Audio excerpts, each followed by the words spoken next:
All right, Aziz, we're beginning lesson 2 of the Advanced SRV course. Now remember, with remote viewing, the essence of remote viewing is probing.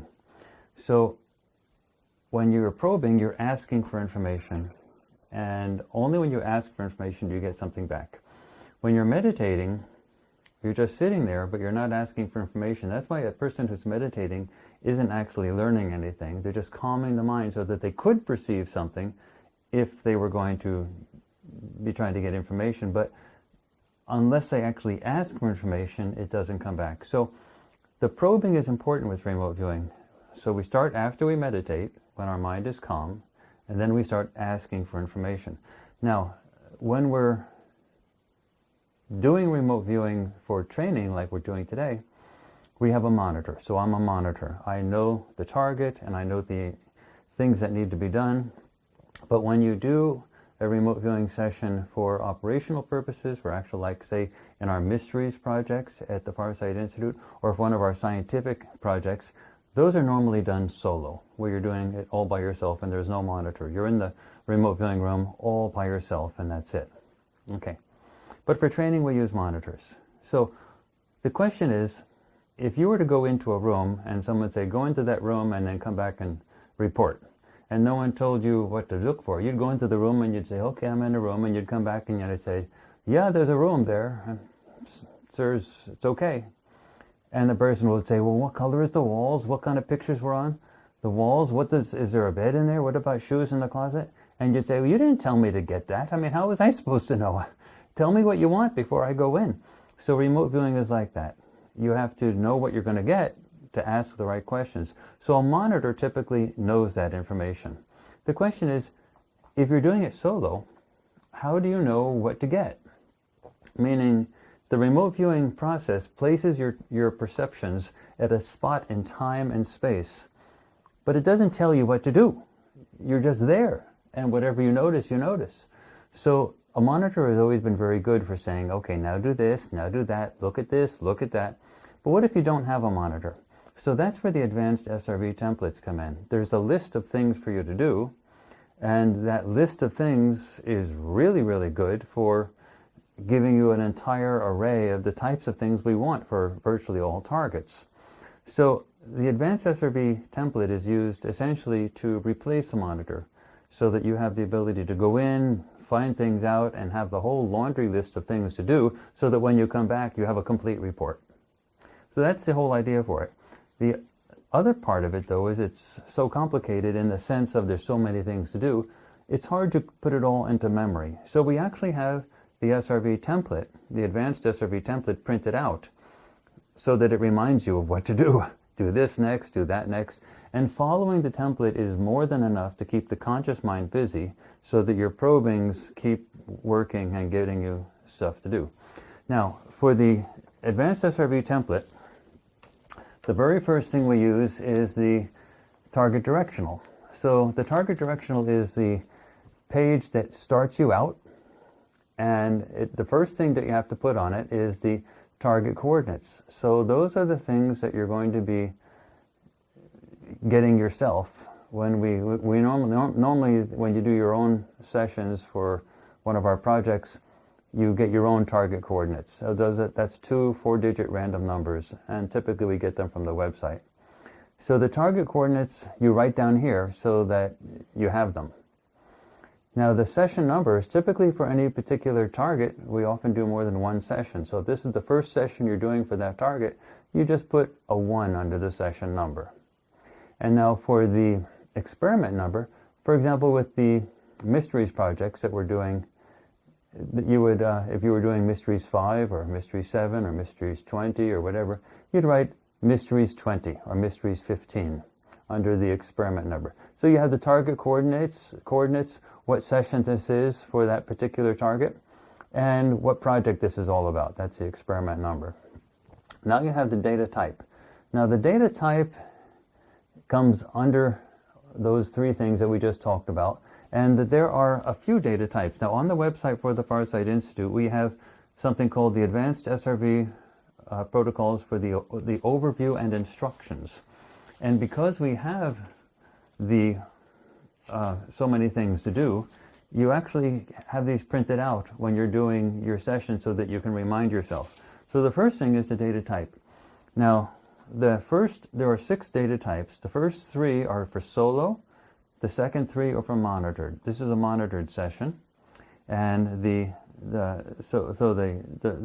3 for solo are type 1, which is almost never used, which is it's for experiments done at the Farsight Institute, it is never used. But it means that the viewer is solo, but also front-loaded. Like the viewer is saying, I'm going to remote view the Eiffel Tower. Now, we never do that because the conscious mind, the memories, the imagination would flood in, and the remote viewer would not be able to get any good data. So we don't really do type 1, but it's listed there as a type just to identify that particular type. Type 2 is solo with the viewer blind, but the target selected from a predetermined list of targets by someone, a person, like a tasker or a computer. So you have a list of targets, let's say 200, and a computer or a tasker is picking targets out of that list. So that's type 2. We use that sometimes for scientific experiments at the Farsight Institute. But type 3 is more common. Type 3 is where the viewer is solo, again, blind. Type 2 and type 3 are the viewer is blind, but the target is assigned by a tasker. Now, that simply means somebody, such as me, would email the viewer and say, there's a target, remote view it, send me the session. That's it. But that would mean that the tasker, in that case myself, would know what the target is and is telling the viewer, remote view that target. Okay. Again, the viewer doesn't know what the target is, but the tasker does. Now, the type of session that we're going to be doing today is a type 4, and that is for a monitored session where the monitor is front-loaded. I will know the target, but the viewer is blind. You will not know the target. And that's typically done during training. Type 5 data is for both the monitor and the viewer to be blind. And that would be in a situation where the viewer perhaps didn't feel quite comfortable enough doing everything by herself or himself. And so the monitor was there to guide the procedures, but still the monitor doesn't know what the target is. That is sometimes done in an intermediate stage between a person working totally with a monitor and then totally solo. The goal is to get the person to work solo sessions. Type 6 is never done, but it's still there just in case to declare the data type. And that's where both the monitor and the viewer are front-loaded. But we never use that at the Farsight Institute. So the most common that we use are type 3, solo, viewer blind, and the target assigned by a tasker.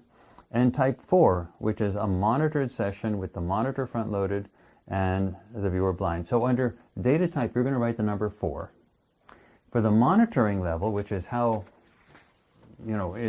active I am going to be as a monitor, that goes from, there's 5 levels, that goes from 1 to level 1 all the way up to level 5. Now, level 1 means the monitor does almost nothing.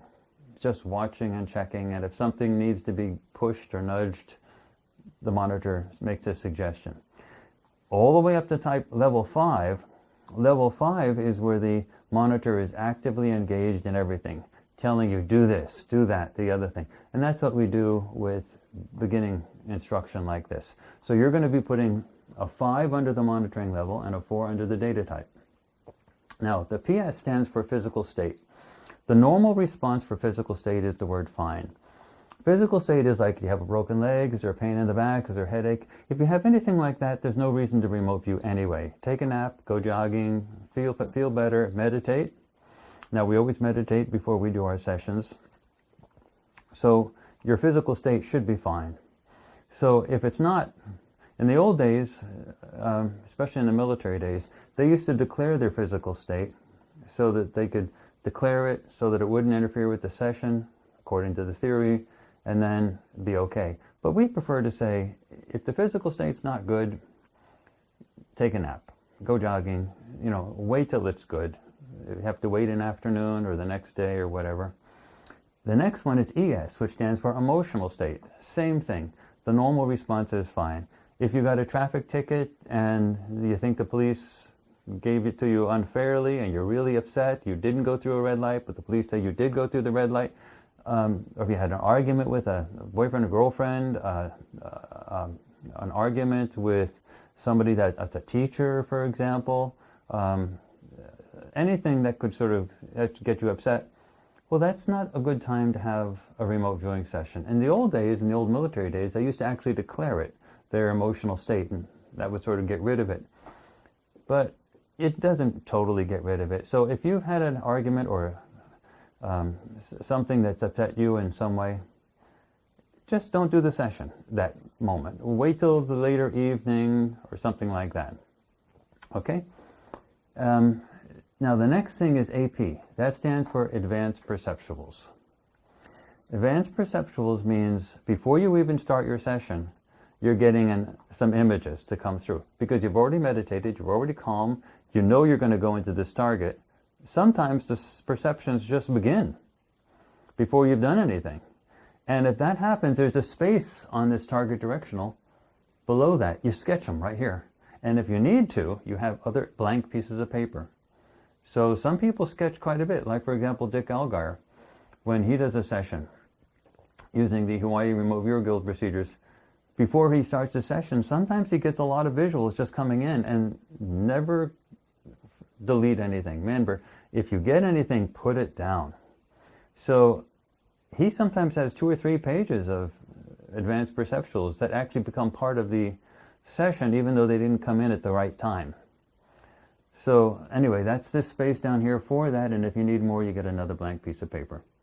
And you can also write something there if you want to. Like, for example, if you're seeing a mountain, or you're seeing the moon, or you're seeing this, or you're seeing that, the city, or whatever, you just write that there. And if you need to sketch it, you sketch it. Next 3 are very obvious. Their name, the date, and the time. Okay. The only thing that's sort of interesting about the date is that we like to use the world format for the date, which is also used by the U.S. military.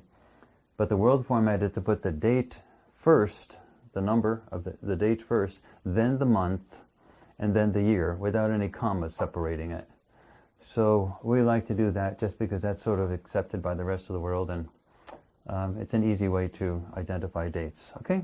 Other than that, we're done. All right, then once we do that, we're going on to the next page. So why don't we start with this? Now, these are the target coordinates for the target we're going to be doing today.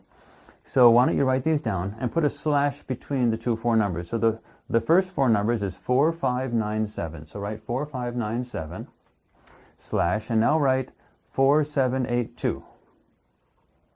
And those came from random numbers that were using the little program that we have in the SRV section of the website for the Farsight Institute. Okay, now the session number, this is the first session for this target, so put a 1 there.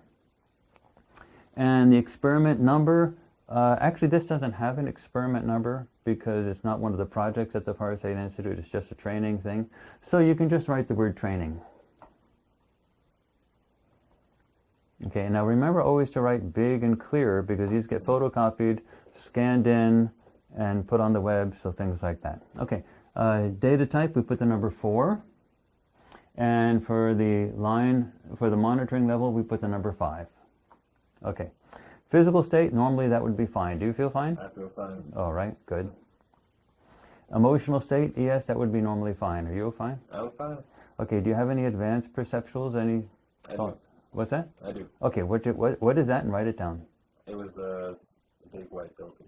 A what? A big white building. Big white building. So put big white building. Right away. Yeah, just write that there. And then sketch it if you have a visual for it. Now, what we're doing is getting rid of it. Normally, we don't assume that the advanced perceptuals are correct. For an advanced viewer, they often are.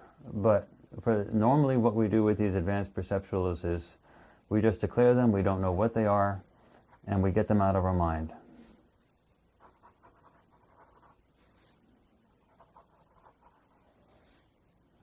Okay, that's good. You don't need to make it too detailed because it's not technically part of the session. It's just to get it out of the mind. That was the thought you had, okay? Now you put the pen down afterwards to get. Another one. You have another one? Put it down. So you have another one? Sketch that as well. Okay. Oh, if you need words, just write it anywhere Okay. in that space, yeah.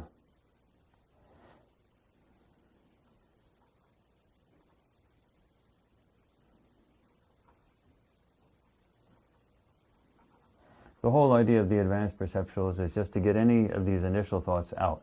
Now, typically for new viewers, the initial thoughts are not correct, and they're just thoughts that are coming into my mind, into the mind, so you just want to get rid of them. And then, but for advanced viewers, they often are correct. So.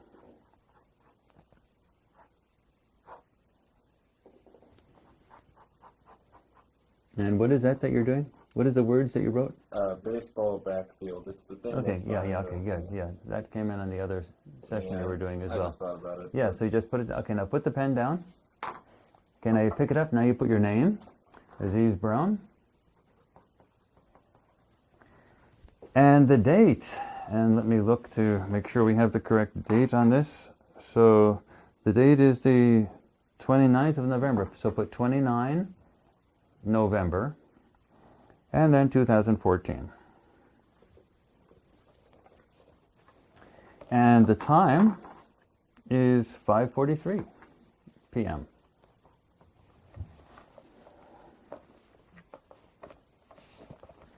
All right, so we're done with the target directional. So you can actually put that over to the side, just like that. That's right.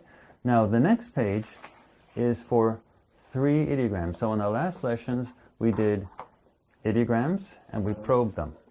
Now, notice what we have here. We have IL, which stands for ideogram labels. So if you have an ideogram that looks like one of the standard ideograms, such as a structure ideogram, a mountain ideogram, a flat line for flat surface. Flat surface can be water or it can be land.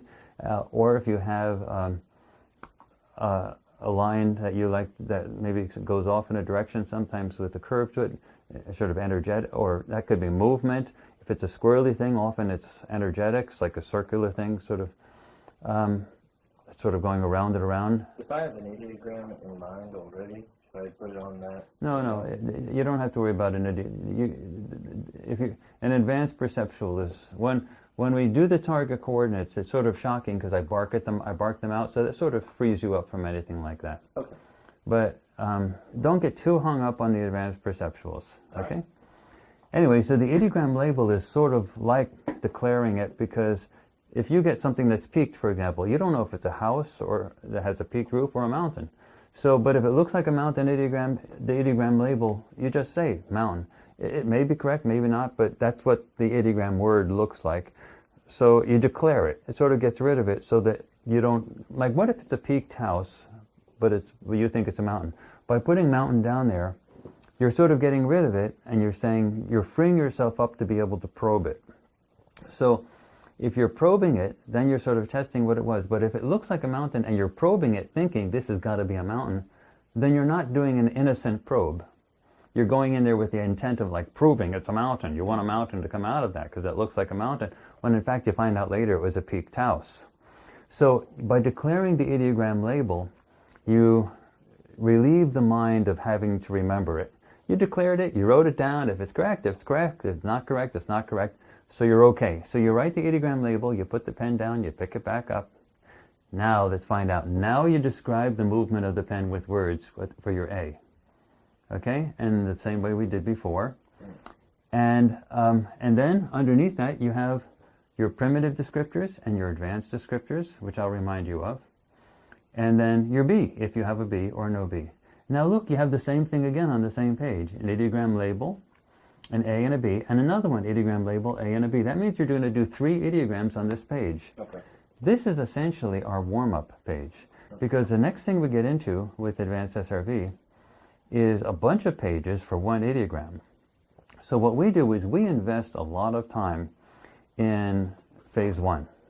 That's the first stage of remote viewing for Advanced SRV. For CRV or for basic SRV, for some of the other procedures, phase 1 is sort of a brief thing that you just sort of get through, some ideograms, some probing of it, and then the really heart of the session comes in phase 4. Phase 3 and phase 4 which is where you're doing some sketching and you're working with the matrix and so on. Or in the CRV, they call it stage 3 and stage 4. But that's not so true in advanced SRV. With advanced SRV, those ideograms are like gold. It's your first direct contact with the target. And the subspace mind is giving you that ideogram as a real cue for what's going on in there. So whereas in the basic SRV or the normal CRV, you use it just to begin the session, and then you start cruising into the mind, into the target using other procedures. With advanced SRV, you hang with it. Like, those ideograms are enormously important. So what we do is we probe the ideograms, and we get tons of information for each ideogram, including sketches, and you're at the target, you're describing the target, you're actually then drawing the target, you're going back and forth in time around the target. So phase 1 is the heart of advanced SRV because it recognizes that the ideograms are special. And we don't want to discard them quickly. We want to hang in there. And basically, when you're done with phase 1, you're close to being done with the advanced SRV session. So with say CRV or basic SRV, you're really not done with it till you get into stage 4 or phase 4, sort of the later stages. But this advanced SRV, it really flips things backwards, upside down with regard to the ideograms. Those are things that we really focus on, and you'll see when we get into it. Anyway, but if you're going to invest that much time in a single ideogram, you don't want your first ideogram to be the thing that you're going to spend all that time with. You want to warm up. If you're going to do a race at the Olympics, you're not going to want to wake up in the morning and just jump onto the track of the Olympics and run your race. Yeah. You're going to want some minutes to warm up, to get the muscles flexible. Yes.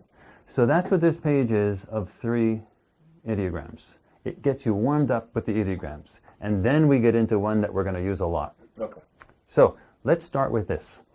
Now, the manual for this, which is again on the website, is something that you're going to want to actually have with you, but as a monitor, I'm going to be going through it, okay?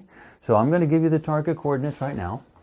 You're going to use your liquid ink, black ink pen. You're going to write the target coordinates off to the side, 4 digits on top of another 4 digits, and let the ideogram come out. And then you're going to give the label and then describe the movement of the pen. So let's just start with the target coordinates. Are we ready? Yep. All right. 4, 5, 9, 7.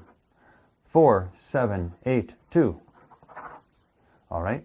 Describe, first of all, we want to do the ideogram label. Does that look like anything that you've seen before in your basic words?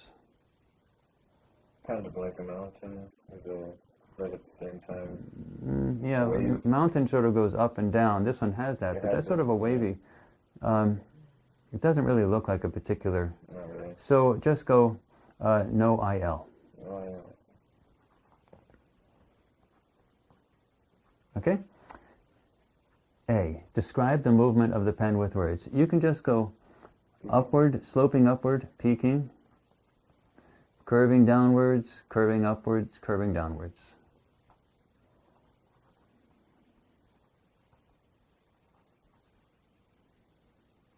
By the way, so you're going sloping upwards, peaking, curving downwards, curving upwards, curving downwards. The reason we describe the movement of the pen with words is to get our mind into the idea we're describing the actual process, the actual things. We're not labeling things. We're not using words to label things. We're describing the actual raw sensations, because that's the way the subspace mind works. All right. Now, we look for the primitive descriptors, and the primitive descriptors are always one of 6 choices. It's always, you probe the ideogram with your pen, you poke your ideogram, and you say, is it hard, soft, then the semi-version of each. Semi-hard, semi-soft, wet, or mushy. So it's got to be one of those 6. So probe the ideogram and decide. Hard. Okay? So put down hard. Now we probe it again. And we look for our advanced descriptors. And there's 5 of those. It's either natural, man-made, artificial, movement, energetics.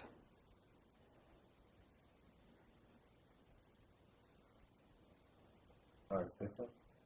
Okay, put down artificial. Now put the pen down. All right, pick it up and let's take the target coordinates again. Ready? So I just put no B? What's that? No B? Oh yeah, right. A B, no B. Just put no B if you don't have anything. I'm sorry, you're correct. All right, target coordinates again. Ready? 4, 5, 9, 7, 4, 7, 8, 2. All right. What do you think that looks like? Hill and flat line. Sort of It like looks a flat little line. wavy to me. Wave. Yeah. So what do you think it looks like? Kind of a wave. It looks. Rolled wave. So what would that normally be? So I just put down wave? No, no. What? There normally one of our ideograms that's slightly wavy but horizontal means something. Do you remember what that means? Not quite. That's normally a water ideogram. If it's slightly, because water normally has waves on it. Okay. So I put Okay. down water. See, it's horizontal, so it's a flat surface, Yeah. but it's slightly wavy. That's normally a water ideogram. So that ideogram label is normally water. But you don't know if that's correct. It could be the sand dunes. It could be anything. Okay. But you put that down. You put the pen down.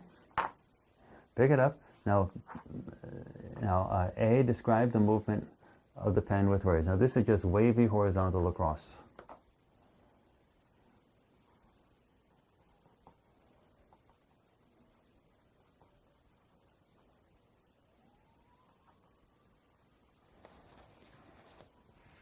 All right, and now we have our primitive descriptors. You only have these choices: hard, soft, semi-hard, semi-soft, wet, or mushy. Probe it, and what does it feel like? Try to get it quickly. Probe it again without me talking. Poke your pen into it, and what does it? Wet. All right, put down wet. That's acceptable. That's good. So put down now advanced descriptors. There's 5 of those: natural, man-made, artificial, movement, energetics. Probe it.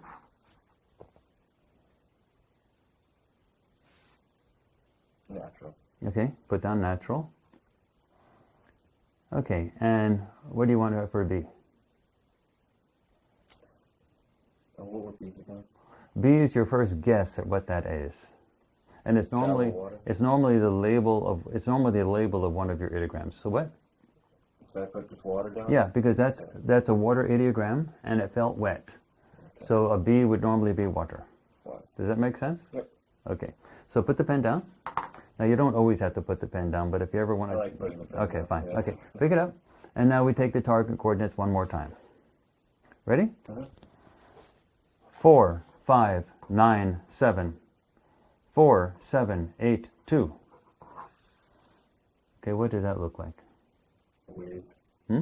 A wave. Okay, it's sort of Like wavy. more violent wave. Okay, just right. Then what do you want to call it? Kind of looks like it would be no IL at the same time. No IL? Yeah. Well, the ideogram label. Okay, if you're not sure, you can just put no IL.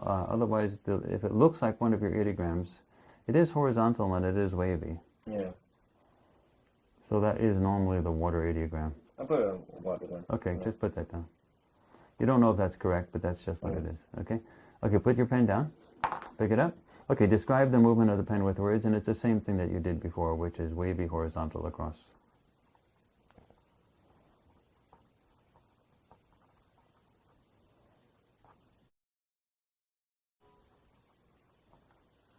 All right, fine, that's good. So the next thing we want to do is to probe it again for your primitive descriptors.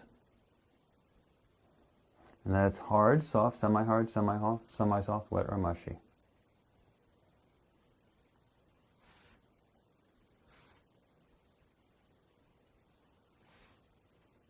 Normally what people do is they push it and they feel it then, and that's when they make a decision. They don't pull the pen off and then think about it. So you make it's either hard, soft, semi-soft, wet, or mushy, and you make your decision when you're actually probing. Wet. Okay, put down wet. Advanced descriptors. There's 5 of those: natural, man-made, artificial, movement, energetics.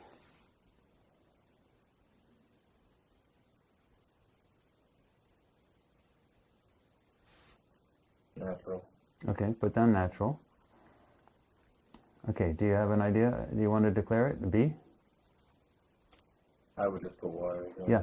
If it's an ideogram that you recognize, and like it's one of the normal words, and then if you have it probing in it, it feels wet and natural, then the normal D is just this feels like water. Okay. Okay, now this is just the warm-up page. So we take the warm-up page and put it over here in the far corner.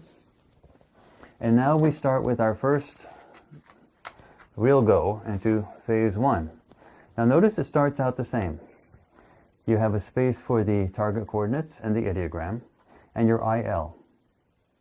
Then you also have your A, and you have your 1 and your 2 for your primitive descriptors and your advanced descriptors. But what is that 3 and the 4 that comes after that? The 3 and the 4 stands for, the 3 stands for static or dynamic. Like when you're probing the ideogram, does it feel like it's just stuck there like a mountain? Or is it moving, like something's going on? Is something happening, all right?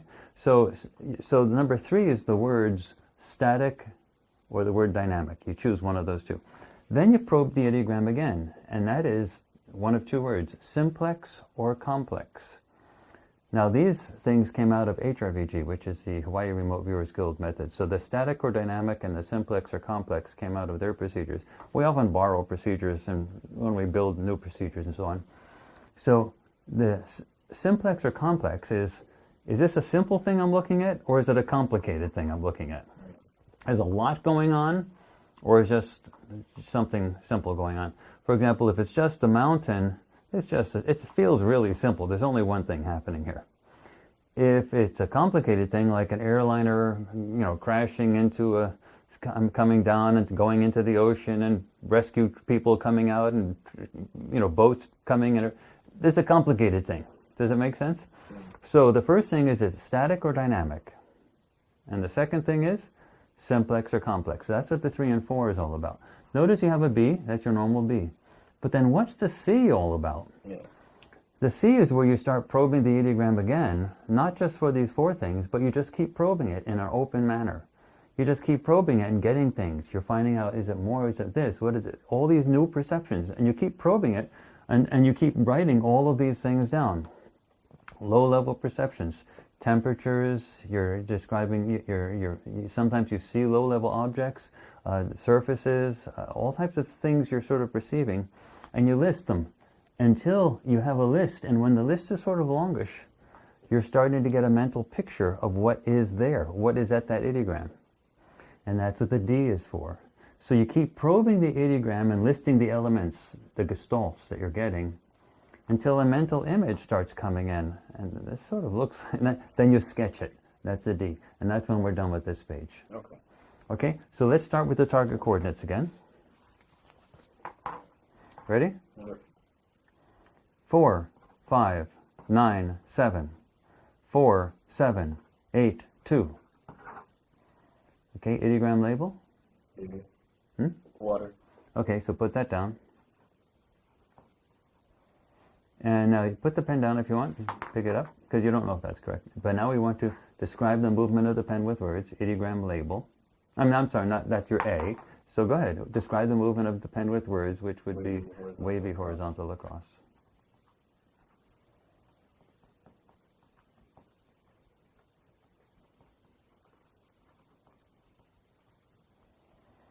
All right, now you want to go for your primitive descriptors. Now it's one of those 6. Hard, soft, semi-hard, semi-soft, wet or mushy. So probe the ideogram, and while you're probing, make a decision.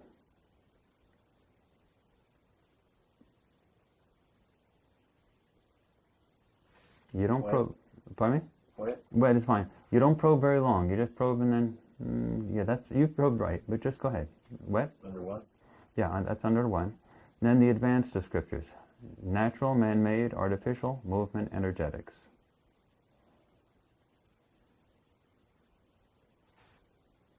Natural. Okay, you can put that down. Now, probe it again. Is it static or dynamic?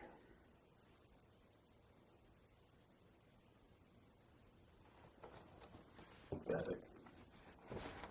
Okay, put the word down, static. And now, is it simplex or complex?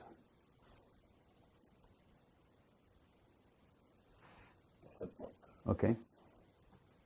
So you said simple. Now speak loud enough so people can. Simple. Okay. All right. All right. Now again, I've had this mental image of what I thought it was ever since I started this one. Does that mean I should make a D?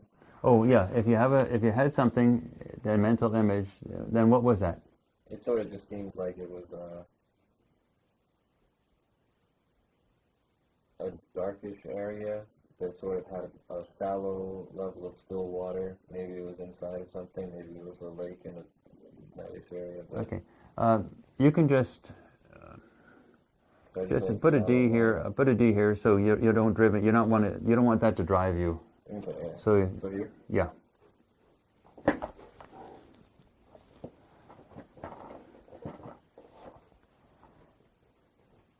Okay. One thing that's you always put your pen down after a deduction. One thing you want to be very careful about with remote viewing is new remote viewers often start going into what we call Disney, which is they start saying bubbly brooks, the water's coming down, going into a cool lake, you know, and as soon as that happens, that's a Disney thing, and the mind is off on a fairy tale. I see. So, but that's very common in introductory training. So whenever you describe something like that, it sounds a little like the Disney stuff, because that's a very typical. People think meditation, calm, that you're supposed to feel good and things, but that's not what remote viewing is about. You're going to a place. You're not going to Disneyland. You're going. Well, that may be a target, but you're going. You're not going to Disney. You're going to a place in time and space where you're supposed to watch something. All right. So now let's put a B down. What does it? You look at the shape of the ideogram. You look at your descriptions and say, what does he think that is? Water. Okay, so put down a B for water. Now,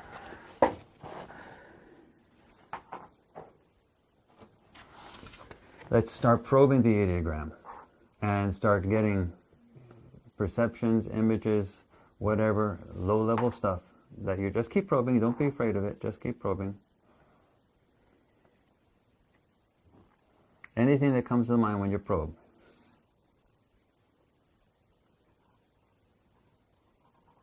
Oh, speak it also. Remember, people can't hear unless you speak it. Sort of the shallow end of a lake. Shallow end of a lake is a full picture. The artist is painting it and everything, so you know that's a deduction. Okay. Because you don't know if it's a lake or not. The most you can find out at this point is that there's water. As soon as you're at the shallow end of a lake, the next thing is there's kids playing in the shallow end, and you see a beach ball falling over. You get the idea? Yeah. So you deduct that. Shallow end of a lake is a deduction. You know that's wrong. It's way too high level at this point. Now there's something in that can be correct. Every deduction has something in it that's correct. You just don't know what part of it is. Now you put the pen down. Start probing again. You're getting basic things. You're talking about surfaces. You're talking about things that are wet, other things that may be there, but like not using words that describe whole things, but the pieces of it.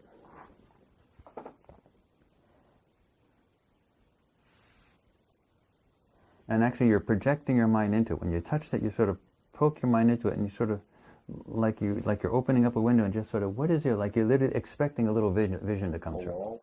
Okay, put that down. A wall. That's a C. No, you don't cross. Oh, the shallow thing? Yeah, that was a deduction, so cross that out. And put the pen down. But you saw a wall, so put that down. Now keep going. Keep probing again and again and again.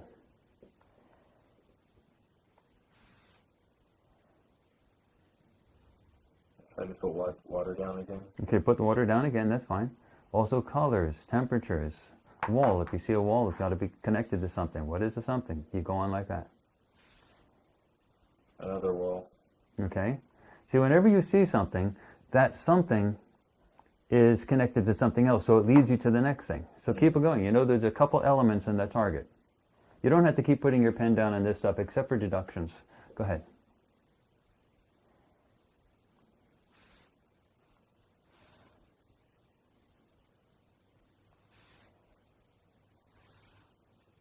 Sounds. What kind of sounds? Bird. A bird? A bird is a thing, okay? Okay. But that's not a sound. But put down bird. Bird is perfectly okay. I meant to say like a chirp. What's that? A chirp. That's all right. A bird and chirp that's okay. Go ahead. Cold. Cold. Cold, okay. Cool. Cool, I like cool, winter. cool. From the top, wall, water, wall, bird, cool, grass, wood, rocks. We'll keep going, keep probing.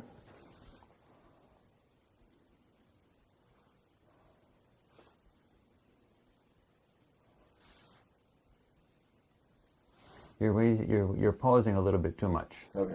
That's letting the conscious mind enter. If you're pausing a little bit too much and there's too much of a space, the data are almost incorrect, almost always incorrect. You have to push it. Okay.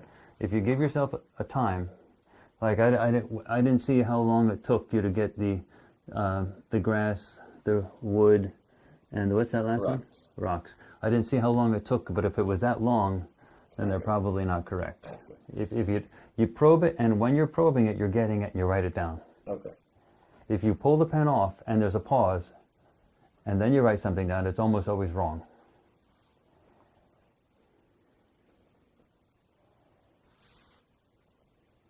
See, this is the pause. You probe it, and you're actually looking at something there. You've got a couple things that were done correctly in the beginning, especially. You got the water and a wall. So start probing that, follow the wall. Find out what kind of surface it is. What kind of surface? Is it wood? Is it metallic? Tap it. Tap it. Sort of seems like it could be wood, but I'm not quite sure. You took too long to do it. Probe it again and tap it. What kind of sound came back? Metal? Okay, put down metal. But when you tapped it, what did you hear? A tick. That's the key. You get these low-level things. Then that's correct, okay? If it sounded like a high-level tick, tick, tick, like metal, that sounds like metal. That's now quick. You have to keep the speed up.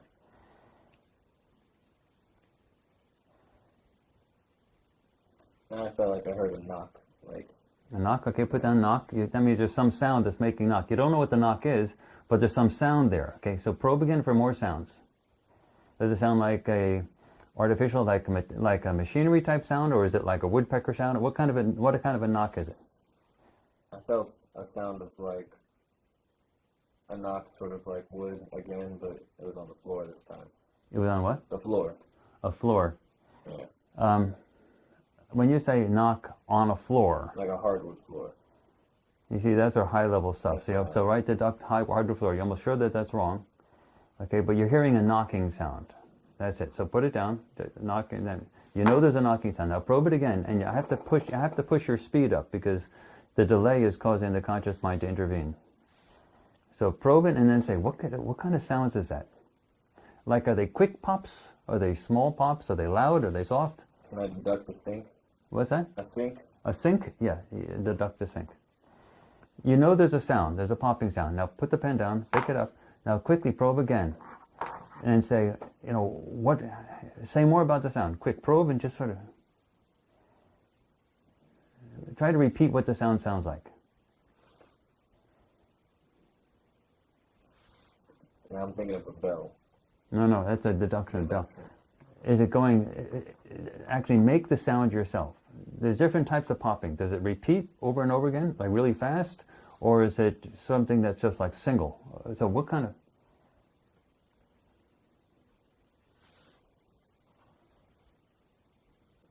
It's just like There was way too much of a delay. You have to tell me while you're probing.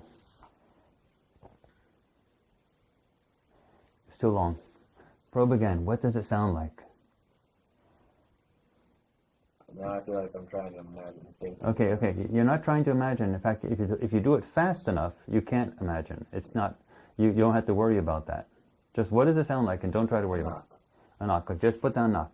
Okay. Now let's go back into. Touch the ideogram again. Scrape the surface. What does the surface feel like? No, you're just probing it, but at the same time you're scraping the surface. What does it feel like? What kind of a Wood. Okay. Put down wood.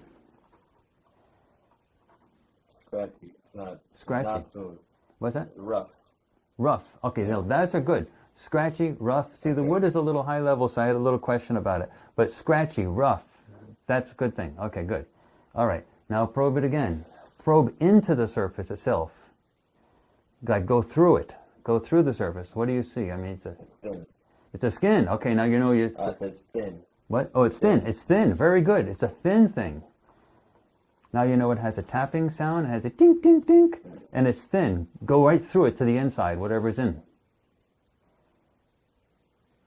I feel like I'm outside. Okay, probe again. Okay, put outside. Probe again, but this time let your consciousness go into it. What do you get? Notice temperatures, whatever. Just do it quickly and it'll be all right. Don't worry about it. As long as it's quick, it'll be okay. I sort of visualized running into it. And it was What? making a thud when I hit it. A thud? A thud? Thud. Okay, Yeah. put down thud. Now here you can have another list here. Just keep on going list. Okay, now let's probe it again. Let's get some light. Is it bright, dim, dark? What is it? Probe it again. What's this? Dark. Okay, dark. There's some dark. Now give me some colors. Probe it again. Colors. Brownish. Brownish. Okay, put something. There's something brown there. Probe it again. Look around. Other colors. There's never only one color. Blue. Okay, there's a blue there. You're delaying a little bit too much. Probe it and tell Can I me. deduct the blue sky? Blue sky? Can I deduct that? Not necessarily. That's okay. Put blue sky down just as blue sky. Okay, that's okay. Now keep probing it again. What else do you see? Grass. Grass? Yeah. Okay, you can put down grass, but actually Is that high level? it's a little bit high level given the fact that you're coming up with some things here that indicate. You see, the grass sort of mixes in with the stuff you have with there's a Can I make a delay. deduction of a cabin? Yeah, you see, on that's the top? Disney thing I'm afraid of. That's what I'm thinking A about cabin in the inside. woods against a lake and a bubbly brook. That's exactly what I've been thinking of. Okay, and you know that that's a very common thing for a new remote viewer, and you know it's wrong. So declare it. It has, whenever you get that stuff, you're never going to be given a target of a cabin of an ideal setting. What you like to go camping a lot.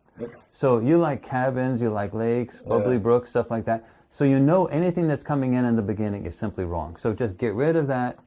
And I know that about you. So that's when I hear the grass and the cabin and the wood and the lake, and I'm sort of thinking that. So put your pen down. That's a deduction.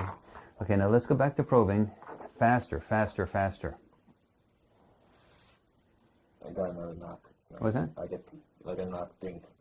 Like a what? I get dink, Put that down. dink, That sounds metallic if you ask me. You dink. dink. That doesn't sound like wood. That sounds metallic. Ding, ding. Ding. So you know that there's something with a wall with a metallic thing, and there's a water surface. So go ahead, keep pressing. Now give me temperatures. Cold. Okay, there's something in there that's cold. Maybe not everything, but there's something in there that's cold. It felt like the water was cold. Okay, put down water cold water. Okay, you should start in the beginning of visual now. Do you have any visual of the water? Kind of like a boat on the water. Okay, put that down. Draw that down. Write that down. If you have a concept. Here or a reduction. Well, put that down as here because actually sketch it first before you actually. You can put the boat down as a deduction, but you can actually put that down as something. But just sketch whatever you're getting first. Let me see what you're perceiving.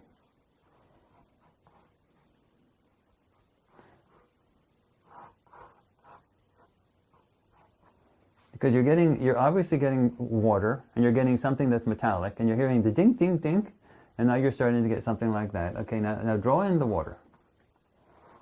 Okay? Okay, now you can put a deduction of a boat, but it's quite clear that that's what it looks like. Now, what is this that you just drew? And you have all the parts of it. What is this? Let's put a label on this. So put the pen down for the boat. But now, pick it up. What is this? Of our ideogram labels, what is this? Buildings? What is the word that we use for something like this? It's a structure. Structure. It just happens to be on water. Structure. So put that down, a structure. Now you have a structure here. That goes down. Write it up here? No, you see, a structure is a perfectly good thing to have. That's a perfectly good see. Now you know you have a metallic structure on water. Metallic structure. Okay. Do you see how that works? You Yeah, get these yeah. little pieces. You're trying to find these ideograms. The ideograms, they're telling you things. So you have a wavy thing that looks like water, it feels like water, you've got water there, ding, ding, ding, ding, you've got mending metal, You got something, you start feeling around, you went through it, you found that it was thin. Okay, so you have something that's metal on water, and then you get an image, finally. It looks like a boat on water. All right, now let's put that aside. Put that, now later on I won't be, actually you put it aside, but you put a little bit so you can see it, okay? Because you're going to go back. Now we go to the next page of phase 1. Okay. Now the next page of phase 1 has 4 dots. And the middle one is where we start to. That's the middle one called M2. And M2 stands for the ideogram target location. Now that's a lot to write, so I just write ITL. Ideogram target location, meaning this ideogram was for a specific spot in the target. So that's where you are. Now, we don't normally write much here, but you just basically repeat what you found. So here it would be typically you probe the dot, and you just repeat. So you're back on this page and you're recovering what you found here. So you're recovering here and you write ideogram, you probe the dot and you say, yeah, I'm back here. So you write here, structure on water, metallic structure on water. Probe the dot to make sure you're feeling that. Okay. Okay, now you write metallic structure on water.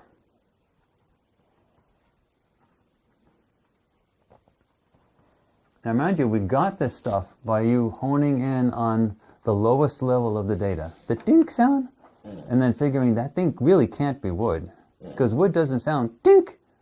Only metal sounds dink. Yeah. Did you get the idea? Yeah. So when you said, and I said, repeat the sound, and you said each time you went dink, dink, you had a high frequency sound. That's not wood. Wood is dunk, dunk. Wood is like that. Dink, dink, that's metal. So, and you kept on going. So it's based on those, and it's thin. Wood is thick. Metal is thin sometimes, so usually okay. So you base all that stuff, and then until you finally get those low things, till you finally started to feel it. And then I said, what does it sort of seem like? And you said, it feels like a boat. Looks like a boat on water. Do you see how you put it there? I kind of had another What did you have? visualization along with the boat. Which was what? It's kind of like a buoy. What? Like a buoy? A buoy. Okay, put down here, deduction of a buoy. That could be correct, but you don't... Did you have a visual of a picture of it? Yeah. Okay, draw it. The label, buoy, you deduct. But whatever the visual is, you draw. You never edit something out. You never don't leave it. Okay. Put the pen down. Okay, now pick it up. Now draw whatever it was you saw.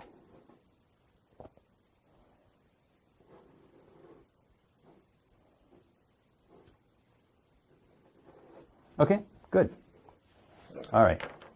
Okay, now you probe this dot here. This is the ideogram target location. That's the third dot from the top. Okay? And now you actually draw a line up to the second dot where it's M3. And M3 is immediately above. Now you're perching yourself right on top of whatever it is that you were... If the ideogram is a structure on water, you're putting yourself literally on top of it. If the ideogram's a person, you're sitting on top of the person. So you go to the immediate top of whatever it was, you draw a line here, and you just perch it, and you say, what do you see?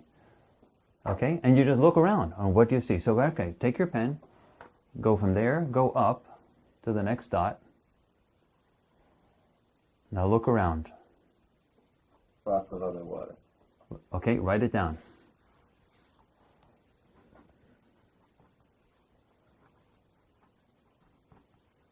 Now, a word that would, for lots of water, it's a little bit indescriptive. You might say expansive. Expansive water. Okay, so but the word expansive, that would be another word you could use.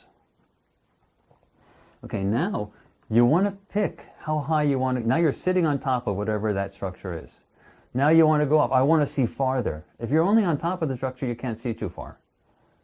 Now let's go up. Do you want to go up 1,000 feet? Do you want to go up 2,000 feet? You literally have to make a choice. Okay. In some situations, I go up maybe a mile, but mostly it's like 1,000 feet or 2,000 feet. So let's go up 1,000 feet. If you have a structure on water, you want to know, are there other structures on water? Okay. Sometimes you'll see other things in the water, on the air. You'll see all types of things, but you have to get up to see it. So take the line from the from M3 and draw it up to M4. But before you do it, write down how high you're going to go. Okay. So 1,000 feet. So that's 1,000 feet above. Actually, for international people, they may not know what that hyphen, what that dash means. So write the word feet. Okay. because sometimes with international people we put meters and things like that. Okay. Okay, so draw the line from M3 up to M4,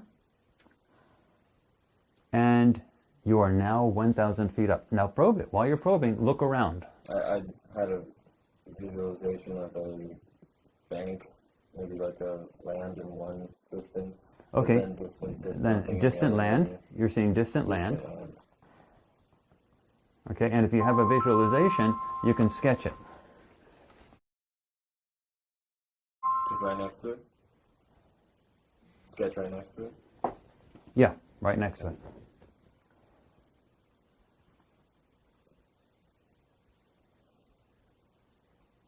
This would be what it is, and I'm like looking down. Okay, that's fine. Okay. Okay. Now, distant land. Okay. Now let's. Do you see anything else while you probe it again? Do you see anything else up there? Like little dots. Other dots? Okay, but that means there's other things. Okay. Now we're going to find out what's those. Put those dots. That means you may have one. You may have a structure on water, but you have something else on water. Now you already drew a buoy over here, so there may be other things on that water. Okay. Yeah. Okay. So now let's go back to M2, which is the ideogram target location. Now, next is M1, and that's usually immediately below the ideogram.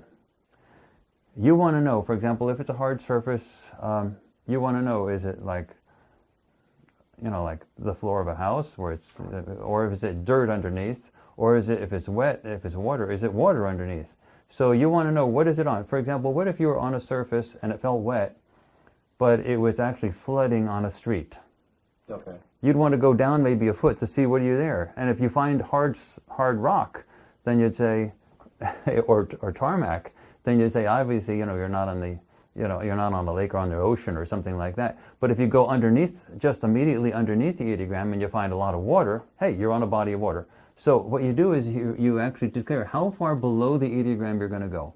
Typically it's a foot, a meter, a yard, something like that. 1 foot.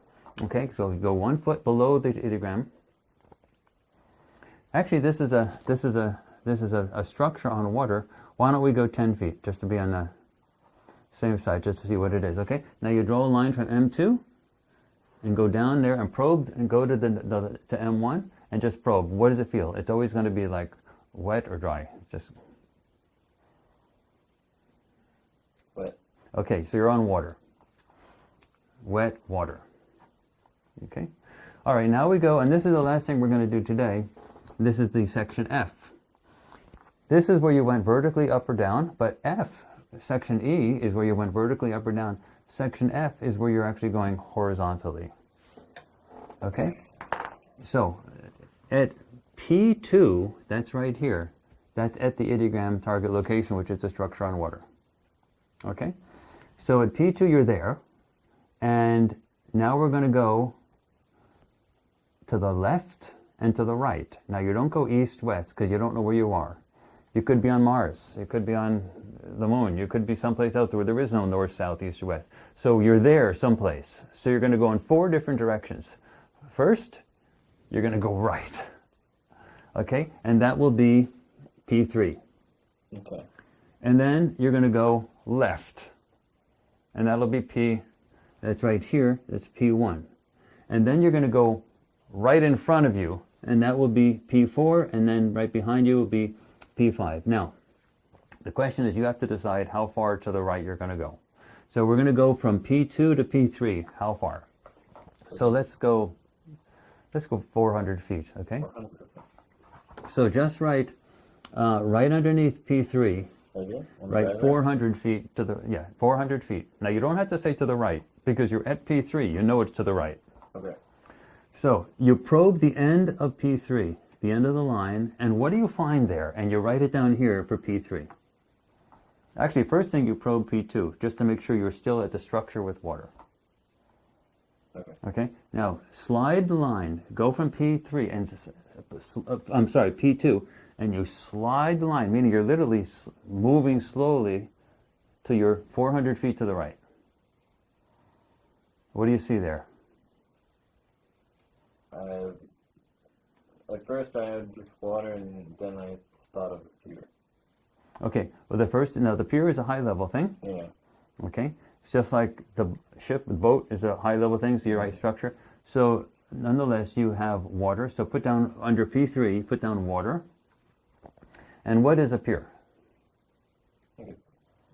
Dock where you can get to other. It's a structure. A structure, okay. Okay, so you're thinking you're perceiving a structure and then deduct pier. Okay. You don't know, so put a D dash pier. Okay, and then you write water and structure, water comma structure. And then probe it again. What else do you see there? Any sounds, anything? A seagull. What's that? A seagull. Okay, it's just like bird. Bird, and then you can deduct seagull. And put the pen down. Okay, now go back to the center, which is P2, and slide out to P3. Now you're going to the left. P3 even? I'm sorry, P1. You're going P1, which is to the left. Now you've already. Oh, actually, for P1, right below that, put 400 feet. Let's just pick 400 feet. It's arbitrary. Okay, now slide again from P2 out to P1. And what do you see in that location? Sand. Sand. Okay, type sand. This is under P1. Sand. You're seeing sand. Okay, probe it again. Anything else?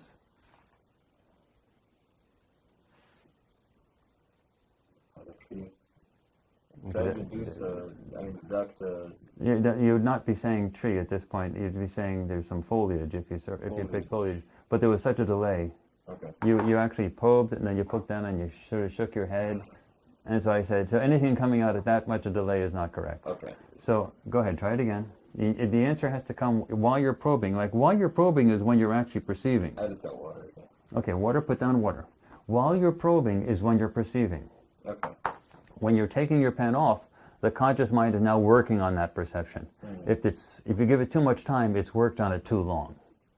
So it's while you're probing that you're actually perceiving. So tell me what it is when you're probing. So let's go back to P2, which is 80 gram target location. And now let's go forward. Let's go forward 2,000 feet. How about that? So you put 2,000 feet. Okay, and now we're going to P4. Stop. You slide out there. Good. Now you're 2,000 feet in front of it. What are you perceiving?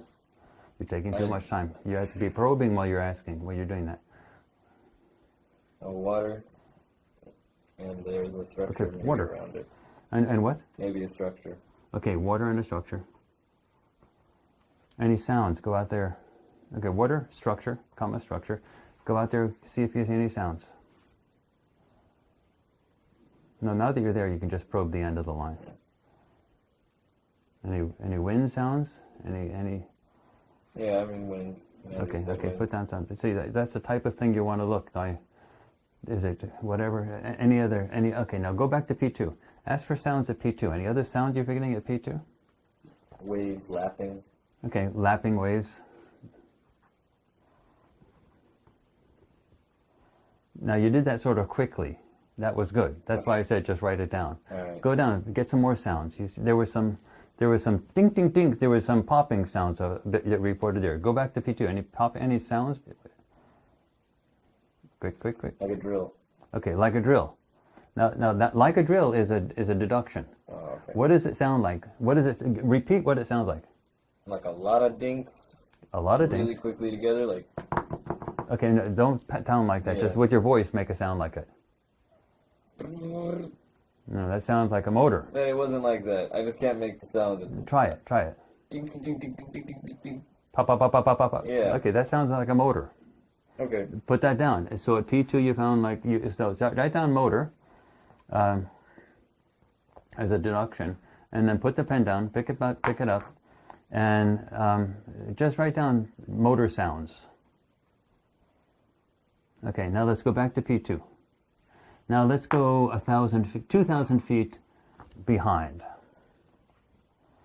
Go to P2 and then go down, and there we're going to P5. Now slide down to P5. What's there? Wind. Wind. Okay, put wind. What else? Always check the base surface. You want to know if there's. Water. Okay, put more water. Now you know whatever's there is in the middle of water. Yeah. Okay, any more? Fish. Okay, you're getting a sense of fish? Fish. Okay, put down fish. Okay, now we've actually gone on a long time. There's a little bit more to phase one. You can see how much time, how much we spend on phase one, but this is actually enough. And so let me give you an idea of what this target actually was. Oh. Airplanes. Oh. Okay, the target, two copies of it here. Oh, is it on an aircraft carrier? It's on an aircraft carrier. These are fighter planes landing on the USS Oh, that Enterprise makes me feel so much better. after airstrikes on Truk That's cool. in 1944, February 1944. Wow. See, that makes sense with what I was drawing here because I felt like the P2 was a lot bigger than all these little things that I saw around it. That's amazing. And look, you see the airplanes that are flying, they're little ones and they're scattered all over the place. There's a lot of them. This would be what was making the sound. Exactly, that's exactly, it's the engine of the jet. I'm not, sorry, not the jet, the airplane is making a motor sound. And the metallic stuff, it was thin.